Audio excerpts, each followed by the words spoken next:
আমি কোনো পাপ আমি যখন কোনো পাপ করি তখন আমার মনে গভীর অনুশোচনা জন্মায়। আমি আল্লাহর কাছে কান্নাকাটি করি, তাকে তখন খুব কাছে মনে হয়। কিন্তু যখন আমি পাপ থেকে দূরে থাকি তখন অদ্ভুতভাবে আল্লাহর সঙ্গে সেই সংযোগটা টের পাই না। মনে হয় পাপ করলে একটা ধাক্কা পাই ফিরে যাওয়ার জন্য, কিন্তু পাপ না করলে যেন কোনো ধাক্কাই পাই না। কীভাবে আমি পাপ না করেও সবসময় আল্লাহর কাছে থাকার অনুভূতি পেতে পারি? প্রিয় দর্শক, আপনি পাপ করার ফলে যে অনুভূতিটা হয় সে অনুভূতিটা হলো অনুশোচনার অনুভূতি।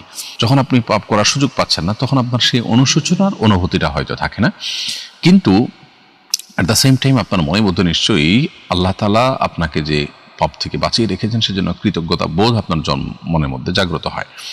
তো ফিল করার ক্ষেত্রে আপনার কাছে অনুশোচনার অনুভূতিটা একটু বেশি ফিল হয়, খুবই স্বাভাবিক। অনুশোচনার অনুভূতি মানুষকে অনেক বেশি টাচ করে।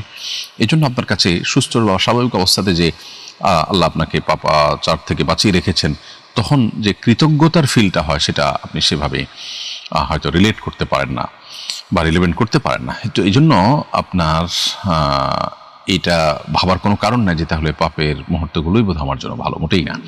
পাপ করার পর আপনার অনুশোচনা হলো ভালো কথা, কিন্তু আল্লাহ তাআলার কাছ থেকে ক্ষমা পেয়েছেন তার গ্যারান্টি তো নেই। এই জন্য পাপাচার থেকে আপনি বেঁচে থাকবেন, তাতে আপনার ফিল যাই হোক না কেন, বেঁচে থাকাটাই আপনার চেষ্টা করাটাই আপনার কর্তব্যের অংশ।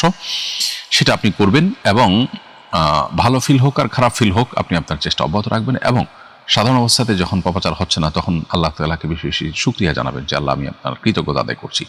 ইচ্ছাকৃতভাবে মুখে যখন আলহামদুলিল্লাহ বলবেন, আল্লাহ শুকরিয়া জানাতে থাকবেন, ইনশাআল্লাহ দেখবেন আপনার মধ্যে কৃতজ্ঞতার এই ফিলটা আপনাকে তৃপ্তি দিবে, যেমনিভাবে পাপাচারের পর অনুশোচনার ফিলটা আপনাকে তৃপ্তি দেয়।